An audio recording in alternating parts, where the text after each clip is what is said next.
नमस्कार मित्रों, मैं कमलेश कुमार संस्कृत साहित्य चैनल में आप सभी का स्वागत करता हूं।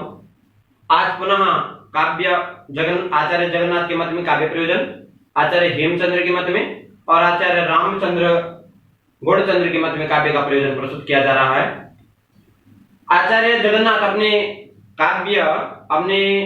कृति रसगंगाधर में काव्य का प्रयोजन इस प्रकार से प्रस्तुत कर रहे हैं। कहते हैं कि तत्र कीर्ति परम आह्लाद गुरु राज देवता प्रसाद आदि अनेक प्रयोजनकस्य काव्यस्य व्युत्पत्तेः कवि सहृदयोः आवश्यकतया। अर्थात कहना चाह रहे हैं कि काव्य का प्रयोजन कीर्ति है, अर्थात यश की प्राप्ति करना है, और कह रहे हैं कि परम आह्लाद, परम आनंद की प्राप्ति, अलौकिक आनंद की प्राप्ति।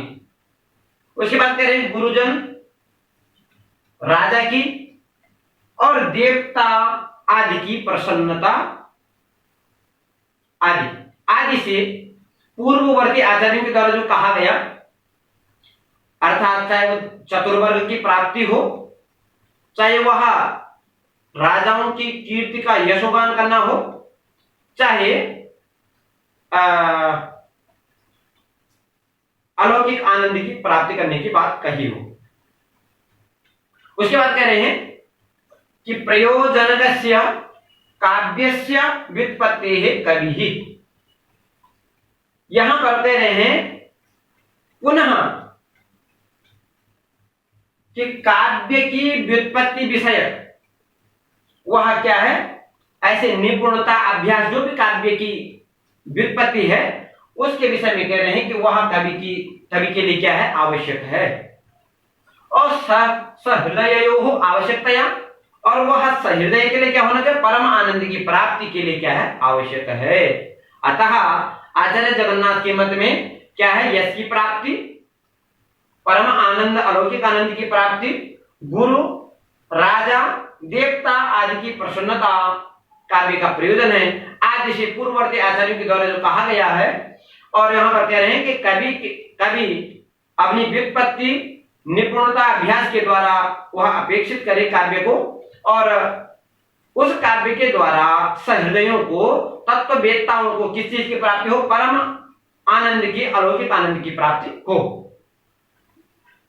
आचार्य हेमचंद्र के मत में काव्य का प्रयोजन इस प्रकार करते हैं अपने काव्यानुशासन में, काव्यम आनंदाय यशसे कांता तुल्य तयोपदेशाय च। आचार्य हेमचंद्र अपनी रचना काव्यानुशासन में कह रहे हैं कि काव्यम वह उस काव्य का प्रयोजन है, मुख्य प्रयोजन आनंदाय, आनंद के लिए। यहां पर देखिए जितने भी परवर्ती आचार्य हुए उन्होंने मम्मट के मत को लिया है, मम्मट के मत को अक्षरशः नहीं लिया, परंतु कहा वही है, वही हेमचंद्र भी कह रहे हैं कि काव्यम आनंदाय, वह काव्य क्या है, जैसे आचार्य मम्मट ने कहा कि सकल प्रयोजन मौलिभूतम, वह जो काव्य का प्रयोजन है वह सकल प्रयोजन मौलिभूत होता है। उसी प्रकार से कह रहे काव्यम आनंदाय, वह आनंद के लिए। क्यों?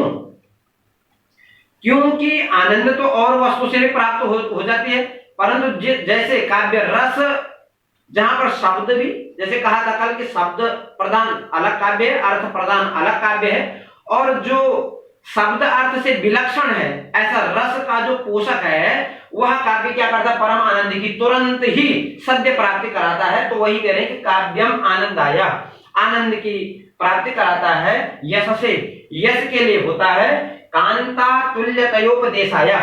यहां पर उन्होंने आचार्य मम्मट के कांता संमित तयोपदेश को उन्होंने यथावत तो नहीं रखा, परंतु शब्द वही है कि कांता तुल्य तय उपदेशाय च, अर्थात कांता की तरह।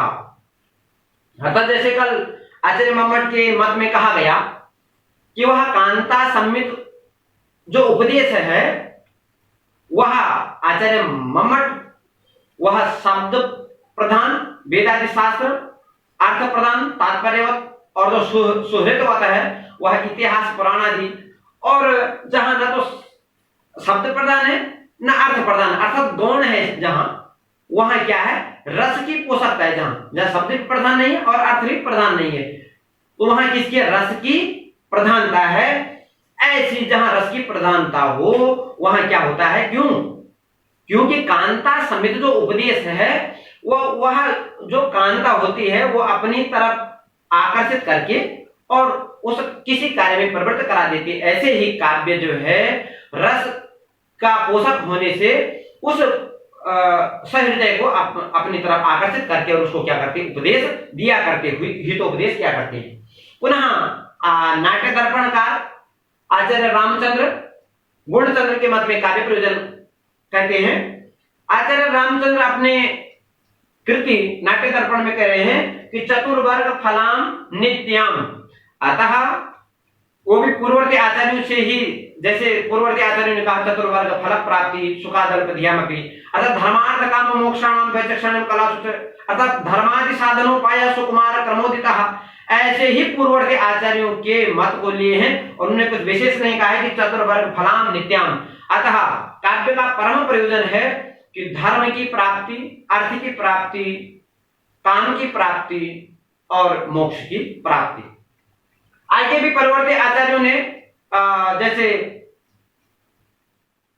रामचरितमानस के जो कर्ता हैं, ऐसे तुलसीदास जी ने भी अपने प्रारंभ के श्लोक में ही कहा है कि नाना पुराण निगमागम सम्मतम यत् रामायणे निगदितम क्वचिदन्यतोपि, और स्वांत सुखाय तुलसी रघुनाथ गाथा भाषा निबद्धमति मंजुल मातनोतु। इस प्रकार से वह अधिकतर और प्रायः जो काव्य प्रयोजन को कहने वाले हैं उन्होंने उसी बात पर बल दिया कि स्वांत सुखाय तुलसी रघुनाथ गाथा, वो जो सकल प्रयोजन मौलिकभूत तत्व है, तुरंत परम आह्लाद को, परम आनंद को देने वाला है, वह काव्य का मुख्य प्रयोजन होगा, ऐसे उन्होंने काव्य में कहा। और ऐसे यहाँ आचार्यों के द्वारा भी समर्थन किया गया उसी बात को कहा कि काव्य का मुख्य प्रयोजन क्या होता, आह्लाद, आनंद, लोकोत्तर चमत्कार आनंद की प्राप्ति कराना। अस्तु, नमो नमः, धन्यवादः।